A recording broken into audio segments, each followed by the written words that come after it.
बालेश्वर सांसद प्रताप षडंगी आज आहत होई आईसीयू रही राहुल गांधी धक्का मारी एभली करने बीजेपी अभियोग आनी एपटे प्रताप आहत सूचना पाई परिवार लोके विव्रत हो पड़ते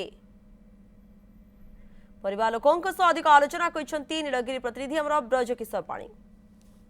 जो आज मानवर सांसद प्रताप षडंगी जो आहत होती पार्लियामेंट भितर गोटे अभियोग आसी जो राहुल गांधी धक्का मारी एने भी बीजेपी तरफ एतला दिगला आम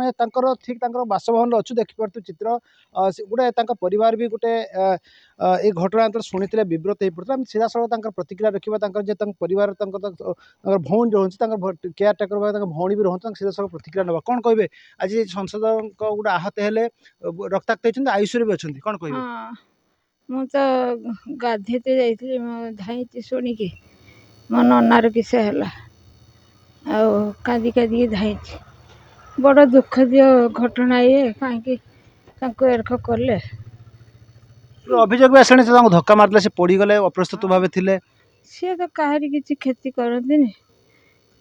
कहीं दंड देले खबर पाइले का पाखर खबर पाइले ना टीवी देखी जानले ना कौन केमती जानले ए कौन पिला माने अन्य माने जो अच्छा भाणीजी अच्छा आप भौणी भी अच्छा कौन केमितिका अवस्था रही ना फोन फान किसी आसला ना केमती न मो पुओ जाकि कहला मामुकर किस है बो आस देख मु तो धाई आसी बाथरूम रु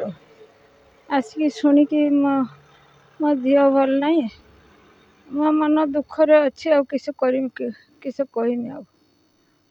शुणी पारे जो प्रतिक्रिया जे से गोटे विव्रत हो पड़ते जो भाई एमती आहत हवा सूचना आनी पड़ोशी भी सहित भी प्रतिक्रिया नवा अच्छा गोटे घटना आज घटला देखिले गोटे संसद गोटे भाया पवित्र गृह में जो संसद को धक्का मार सी आहत हवा पुणी थाना मामला पहुँचवा कि नौ घटना को नहीं घटना तो अत्यंत निंदनीय